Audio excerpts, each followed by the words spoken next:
Good morning, it's Susan, and I'm getting ready to paint in watercolor today.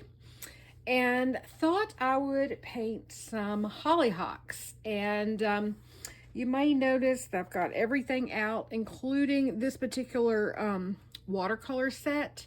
And this is the one that I use in my watercolor paint-along classes. And the reason I pulled it out today is because I think I'm going to use this painting as the reference for a September class in Franklin. And I say that with a little question mark at the end because it's got to be very easy to reproduce quickly, since there'll be a class full of people, only 2 hours to do it in, that sort of thing. I've already sketched out pretty much the basic shape, but I do want to work on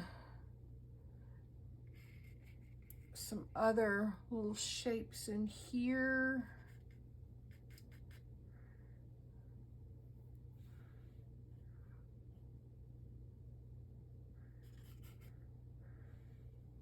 I think that should do it. And I'll share with you the source material that I'm using, except I'm not painting in every little detail. We're trying to simplify it as best we can. And so yeah, so let's get started. I've got pre-stretched blocked paper that I did with a whole other set that I did before. I tried to reuse the tape, so that's why the tape is already a little dirty there and isn't sticking down in every place. But sometimes I'll do that anyway. I've got my brushes, my pencil, eraser, if we need it, paint, washer cup, paper towels, and some good lighting. And I'm going to start with my bigger of the two brushes. Go ahead and get that wet. And I'm going to mix, actually I'm probably not going to mix anything. I'll probably just take this straight color right here, which is kind of a periwinkle, and kind of daub it in the background. And that might be a little heavy. You know, everything in watercolor dries lighter, which is a good thing. So we're just really now just getting down our basic colors, and we can go darker or pull out some color if we need to go lighter.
How's that looking? I'm going to back up and look at it.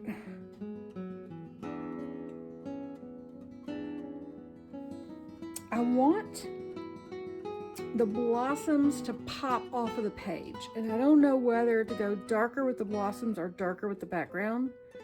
And I'm thinking darker with the background is going to work better. I don't want to mess this up, so I'm going to take a break and ponder that. And then we will come back and finish this up.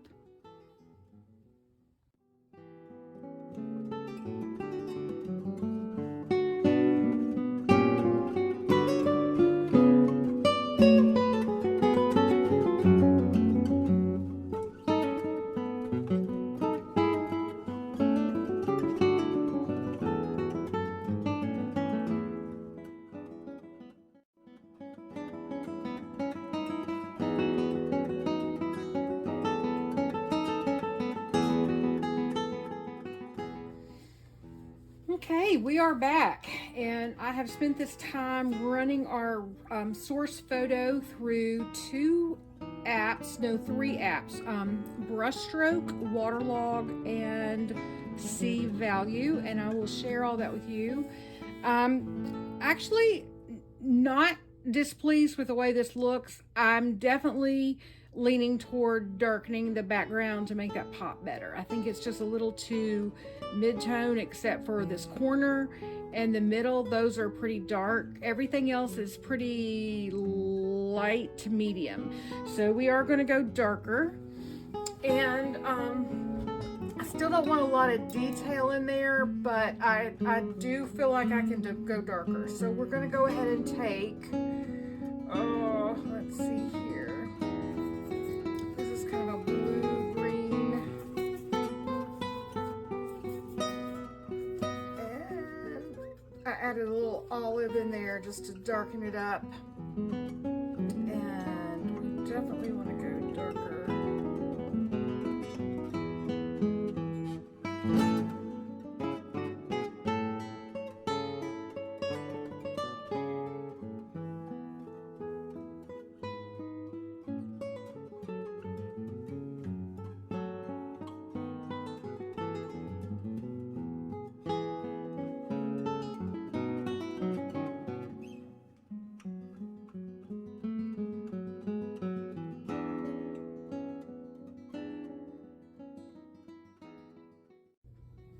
Okay, I think I am done.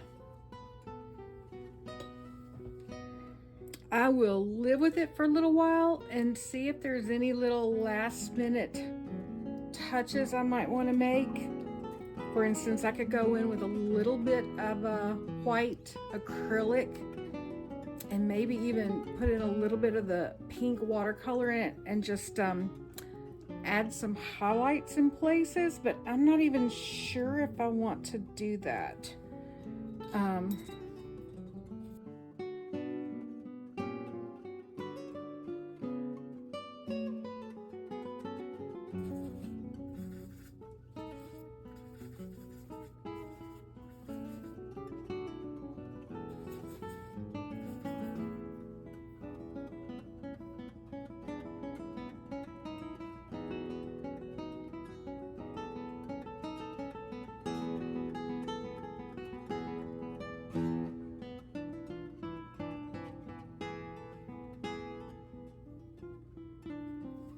Okay. Time to sign.